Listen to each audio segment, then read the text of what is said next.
صباح الخير. انا عندي صباح الخير. اللي هقوله ده رأيي تماما بناء على حاجات حصلت. شايفين الطقم ده؟ الطقم ده كان طالع موضة، كانت بتعمل له اعلانات نانسي عجرم، فانا جبته دهب صيني. اما قامت الثورة انا كنت شغالة على مشروع اليو ان دي بي، اللي هي البرنامج الإنمائي للأمم المتحدة. كان مشروع لسوزان، لأن هي من سوزان مبارك، فطبعا اعتبروه مشروع فساد. بلس ان حصل بوز لكل الفلوس اللي بتخرج من الأمم المتحدة. وقتها ما كنتش فاهمين ليه، فوقفوا لنا المرتبات، فقعدنا بتاع شهرين ما بنقبضش. فلما قعدنا شهرين ما بنقبضش طلعت للواء أنور اللي هو كان ماسك كل حاجة في الوزارة.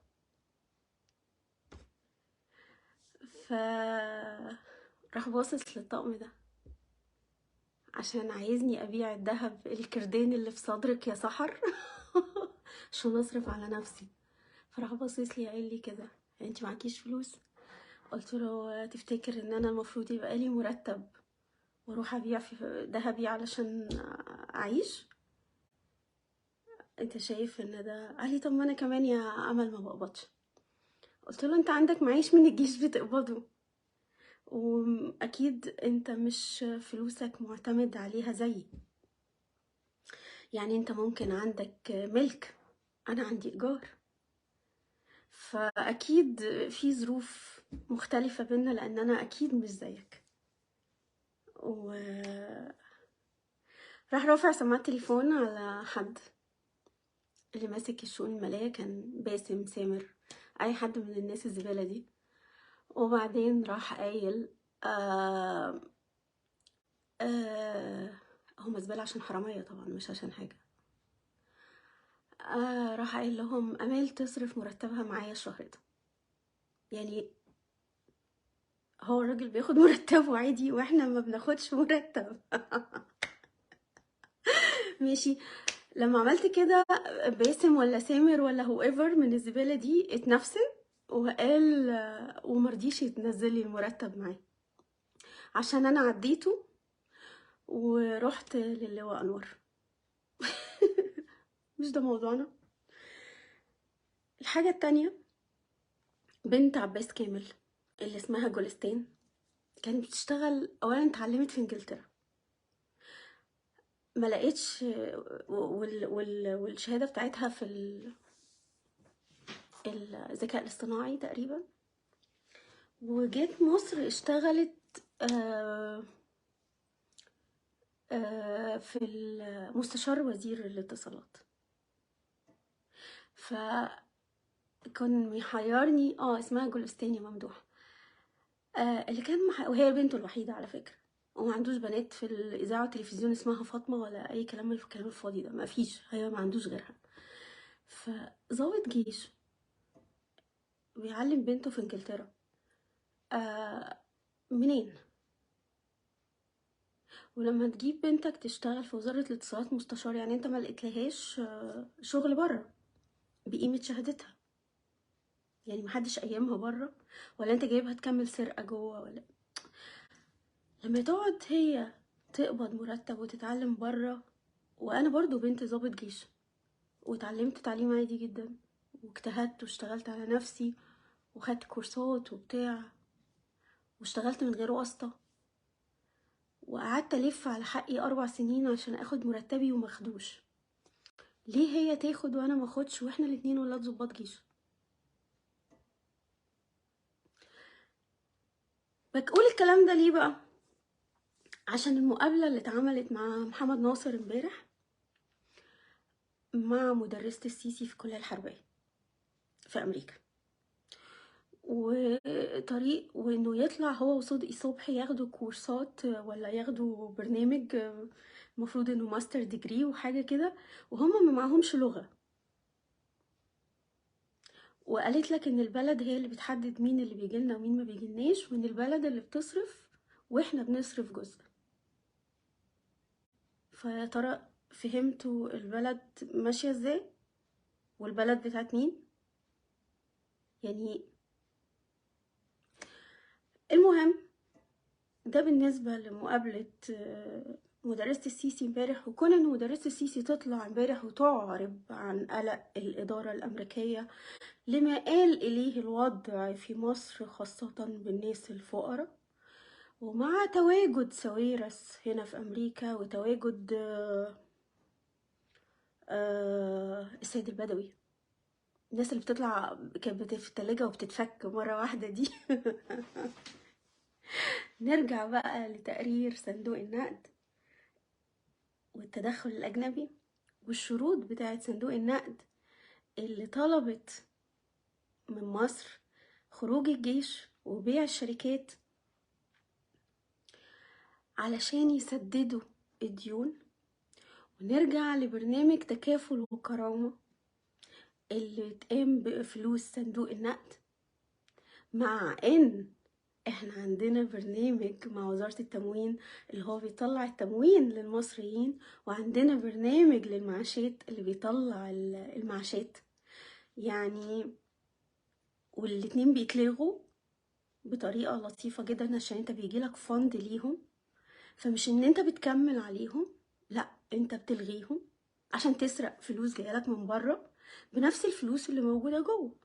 يعني نفس فكرة سرقة فلوس البرنامج الإنمائي للأمم المتحدة اللي أنا لساني نشف فيه. والكلام والشبهات بتاعت إن الناس بتاخد فلوس، الضباط بياخدوا فلوس قروض، وأول ما ياخدوها تطلع تتحط في حسابات برا مصر. نفس اللي احنا قلناه على اللي حصل مع وزير الاتصالات ومحمد عرفان رئيس الجهاز اللي كان رئيس جهاز الرقابة الإدارية وقتها، لما وزعوا فلوس قرض المصرية للاتصالات على بعض واستثنوا منه عباس كامل، فراح مطيرهم الاتنين.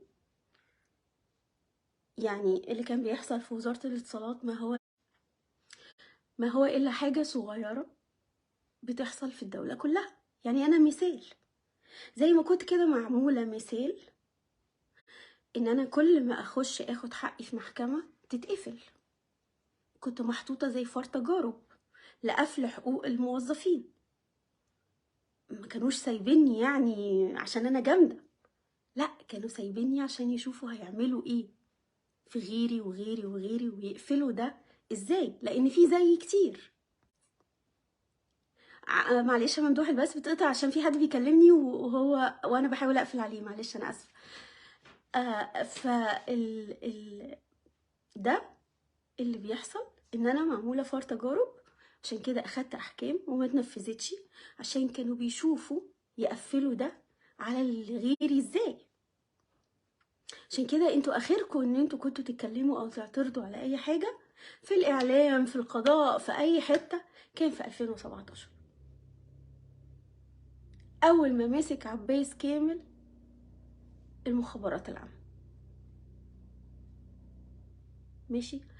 تقرير البنك صندوق النقد بيقول ان هما مش حمل ثورة تاني على الارض، فبيحاولوا يعملوا برامج توصل لمحدودي الدخل، وده اللي مش سامح بيه إدارة العساكر.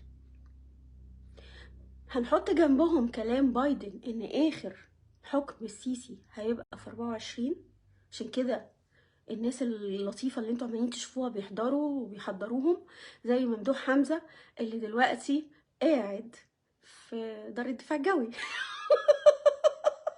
بدل ما يحطوه في السجن يعني. ف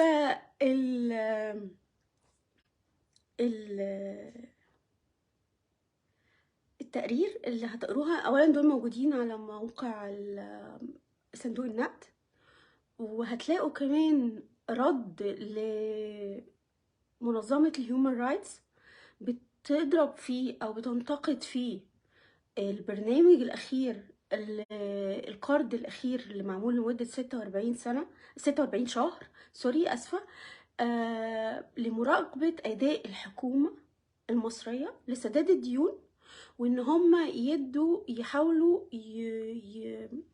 يدوا مساعدات للناس الفقراء في البلد او الناس الميدل، الطبقه المتوسطه، علشان ما ينزلوش لمستوى الفقر، لان معدل الفقر زاد جدا بسبب برنامج بسبب البرنامج بتاع صندوق النقد. وبرنامج صندوق النقد عمل 3 حاجات خطيره جدا. هو اللي شال طارق عامر، علشان طارق عامر عشان السيسي او اداره الاقتصاد في البلد كانت مثبته سعر الدولار الجنيه، وده كان ضد السياسات اصلا اللي حاصله، فهم طلبوا انه ده ما يحصلش. عشان كده طلبوا تغيير طارق عامر، عشان الكلام الكسكسي على حمصي اللي انتوا بتسمعوه بتاع انه اتجوز وانه طلق وانه مش عارفه، ده كلام فاضي. ده اوامر صندوق النقد. اوامر صندوق النقد التانية انهم شالوا وزيرة الصحة، مش عشان دخلت لقوها بتسرق والكلام الفاضي ده، لا، لان الفلوس الفند اللي كان محطوط للكوفيد كله اتسرق. ودي واحدة مدنية يعني ما تفرقش معاهم في حاجة، فيفضحوها ويشهروا بيها مش بتاعتهم. المهم نلهي الناس عن الفكرة. فأي تغييرات حاصلة في الحكومة في بلدك أو هتحصل، بتحصل بأوامر صندوق النقد. وده متقال صراحة في التقرير بتاعهم الأخير بتاع القرض الأخير. شرطوا إن الناس تشتري الشركات أو تشتري أصول الدولة. أصول الدولة لازم تتباع كلها. فلما أصول الدولة تتباع كلها، المطلوب إنه ما يحطوش أسامي مين اللي اشترى. طلبوا إن الحكومة تعلن الميزانية بتاعت الدولة، اللي هو لغى إعلانها عشان أهل الشر اللي هما الطرف الثالث. فالصندوق طلب ده. هتلاقوا الهيومن رايتس منتقدة الصندوق في ده، لان هي اللي ساعدت على الفساد ده، وهي اللي عارفة ان الفلوس دي بتتهرب. وكمان بيع الاصول بتاعت الدولة بالشكل ده، اولا انت ممكن تطرح الحاجات دي الاسهم والناس تشتري، المصريين اللي ورا والمصريين اللي جوه. لكن السياسة المتعمدة لإفقار الدولة، لإفقار الشعب المصري لصالح الخلايجة، كمان الهيومن رايتس انتقدت ده. لان الهيومن رايتس بتستخدم الدول الخليج اللي بتشتري بامر صندوق النقد عشان تساعد، ما هي الا بتعمل دلوقتي دور انتهى من زمان بتاع الامبرياليه التوسعيه، اللي انا بفلوسي بستعمر دوله بخليها تعمل اللي انا عايزه من سياسات، زي اللي حاصل دلوقتي من ان هو ضد السعودية ومع الامارات، عشان الامارات والسعودية بيتخانقوا، عشان زي ما هم اجبروه على دخول حرب اليمن وقعدتوا تهبدوا كتير وتقاوحوا وتقولوا مفيش حرب يمن. التقرير كاتب ان مصر شاركت في حرب اليمن باجبار من السعودية والخليج. ماشي. المؤتمر اللي محطوط دلوقتي بيحصل في ميونخ بتاع الامن، مصر ملهاش اي خبر في اي جورنال عن حضورها او تمثيلها، مع ان وزير الخارجيه هناك، لكن مفيش خبر دلوقتي وحد ربنا في الوسائل الاعلاميه الا الوسائل الاعلاميه المتحدثه والناطقه بالعربيه، عشان دي بتاخد فلوس من الدوله. مفيش اي اخبار. اخر خبر ممكن تلاقيه عن تمثيل مصري في مؤتمر ميونخ هتلاقيه في CNN في 2011 بمشاركة عمر سليمان، والناس كلها كانت بتسمع عمر سليمان. اي حاجة بعد كده اجنبية، انا مش بتكلم على العربي، مش بتكلم بالعربي، ماليش دعوة بالكلام الفاضي ده كل ده حاجات مدفوعة. فمصر دلوقتي ملهاش تمثيل في اي حاجة، حتى الكلام، لان الدول العربية هي اللي واخدة الليد دلوقتي وهي رئيسة مصر. الخلايجة هم الرؤساء، ملهمش حاجة تحت تحت. يعني عمرهم لا كان عندهم كاريزما، ولا بيتعرفوا يتنيلوا يعملوا حاجة، ولا بيشتروا شوية فلوس ماشية على الأرض. فحتى اللي لابسين شباشب دول، أمريكا مش هتسيبكوا كتير كده فاهمين إن انتوا أبطال. يعني أمريكا مش هتسيب حد بشبشب يتحكم فيها يعني. فال اللي عايزه اقوله من الكلام ده كله ومن التواجد الامريكي والمدرسه اللي طلعت ووجود ساويرس هنا ووجود السيد البدوي ووجود الناس دي كلها، انه محدش هيقدر يتحمل تكاليف ثورة شعبية تاني بأي شكل من الأشكال. فهيحصل تغيير سلمي على طريقة بقى عبد الناصر وعبد الحكيم عامر على طريقة خالتي بامبا، على طريقة أي حاجة. المهم إن دلوقتي في قاعدة على الترابيزة للخلايجة وللأمريكان وكل الدول اللي اشترت في بلدكم عشان يتفقوا على بديل وبطريقة سلمية. مش مسموح بثورة. أصوات الثورة اللي طالعة هي أصوات علشان الضغط على الدول دي مش أكتر، وعلشان تهدئة الشارع المصري إن في تغيير هيحصل، لكن مش هيتسمح بثورة عندكم. دي حاجة. كنت بكلم حد من دولة عربية شقيقة مش خليجي، وكانت مكالمته لطيفة جدا، وأنا بكلمه الشرطة وقفته عشان كان في تليفون من غير سماعة، فركن على جنب وقال له اعذرني. هو ما قالوش انا مين، هو حد في بوزيشن مهمة في الدولة العربية. فانا تخيلت اقول له انت متعرفش انا مين، فلقيته بيقول للظابط بيقول له اعذرني، معايا مكالمة من واحدة حلوة وعصبية من امريكا وانا ما اقدرش اقفل في وشها السكة ومش كل يوم بتكلمني. ركن على جنب، قال له اسم حضرتك عشان يتأكد ان هو مالك العربية. فقلت له هو انتوا يعني هو عارف انت مين؟ قال لي طبعا اللوح بتبان عنده، بيعرف انا اسم الاونر وكل حاجة من قبل ما يوقفني، بيبقى عارف انا عربية مين. معرفش التكنولوجيا دي ظهرت عندكم ولا ما ظهرتش، بصفة ان وزير الاتصالات يعني اخد جايزة في على الحكومة الرقمية من الامارات. وانا هفضل ورا الموضوع ده لغاية ما اعرف وزارة الاتصالات ايه دورها تحديدا في الخيانة اللي بتحصل، عشان التمسك بشوية معتيه بالمنظر ده وشوية ناس وبيطلعوا. يعني ساويرس نفسه جه هنا امريكا ما كانش معاه شبكة ما كانش فيه رومنج عنده وقعد يصوصو على التويتر عشان مش لاقي شبكة. فمعرفش هم بياخدوا جوائز على ايه الحقيقة، ودي انا هفضل وراها لغاية ما اعرف، ويوم ما اعرف هطلع افضحكم بصفة الديجيتال سوسايتي يعني.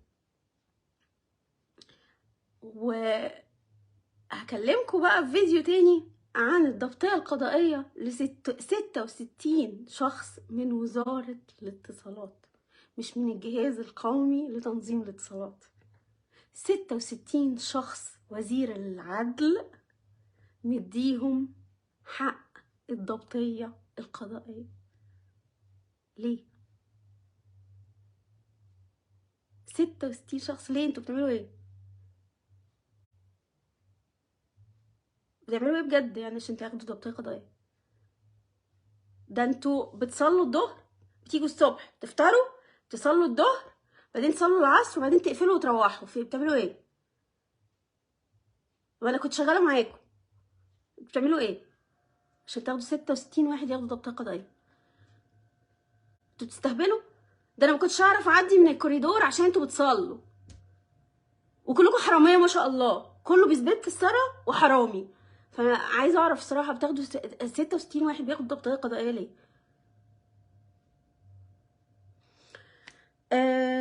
مفيش ثوره.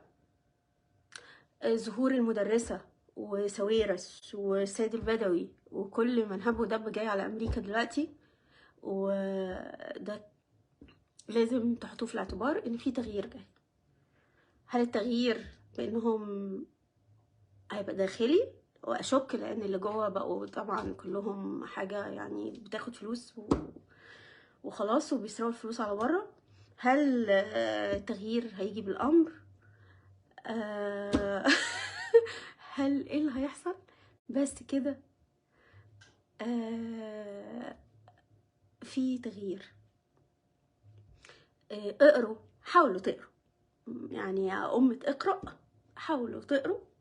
لو قريتوا التقرير بتاع صندوق النقد والاعتراض عليه من الهيومن رايتس، هتعرفوا ان في تغيير وفي تدخل اجنبي قوي جدا، وان جيشكو ما عندوش سلطه غير انه بيسرقكم، بياخد فلوس، ما يسرق ويشتري في شركات باسمه ويهرب فلوس في بره وخلاص. ده شغلانه الجيش بتاعكم. يعني بلد فيها نيل وبحرين ومزارع وبتستورد من سوريا اللي فيها روسيا اللي فيها الحرب. فيعني السمك ده معناه ان مفيش صيد، مش ان معناه ان مفيش سمك. ده لو احنا بنقرا وبنفكر هنعرف ان كده الصيد ممنوع. فين الناس بتوع اللي بيشتغلوا في المجال ده؟ فين الناس اللي عايشين في دول ساحليه؟ محدش بيتكلم ليه؟ اقروا هتفهموا ان مفيش حد انهم بيهدوكوا على ثوره. مفيش ثوره، محدش هيقدر يتحمل تمنها، لا الامريكان ولا الخلايجه ولا الجيش الكسكسي على حمصي بتاعكم. ما حدش بجيش البط والوز والسمك ده. عندك صيد عادي يا نهى، بس ازاي مفيش صيد مفيش سمك بيتباع؟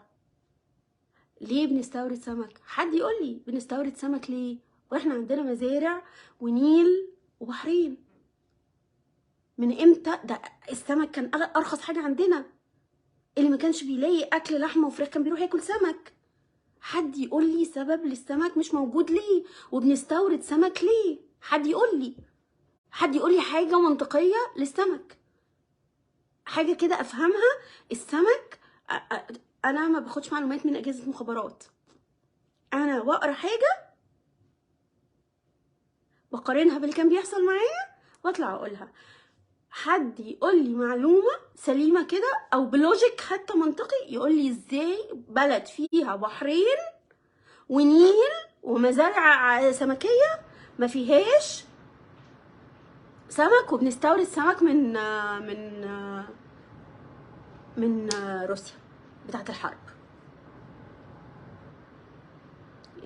يا جماعه انا بتكلم بلدي، بتكلم زي سمك طفش السمك طفش دي فكره كويسه وكلام منطقي، يعني انا اقبله، ما عنديش مشكله معاه. السمك طفش جه عندنا راح روسيا، يعني فضل البلد اللي فيها الحرب عن البلد اللي ما فيهاش حرب اللي فيها جيش. ربنا يعينكم. ما تصدقوش الفيديوهات اللي طالعه برعايه مخابراتيه، الكلام ده كله معظمه هبد وغلط. لان انا بيحصل ان انا لما بسمع فيديو بروح اقرا، بلاقي ان الكلام مش في حاجات صح وفي حاجات غلط. بس اللي انا فاهماه انه كله بيحاول يفهمكم ان في حاجه هتحصل، ما تتحركوش. يا اما للابقاء على الوضع الحالي، يا اما لان في تغيير بطريقه ما هيحصل. وده لازم امريكا قالت، هنرجع نقول امريكا قالت اخر السيسي 24. بصوا على اسرائيل وبصوا على اللي بيحصل في اسرائيل، لان اللي بيحصل في اسرائيل هيبقى ليه تأثير كبير جدا جدا على السياسات في المنطقة كلها.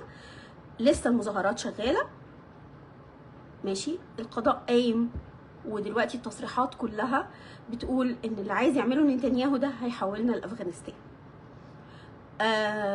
خلوا عينيكوا على الأخبار بتاعت إسرائيل، لأن الأخبار بتاعت إسرائيل هي اللي هتحدد المشهد ايه هيبقى عامل ازاي الفترة الجاية. بس يومكم جميل.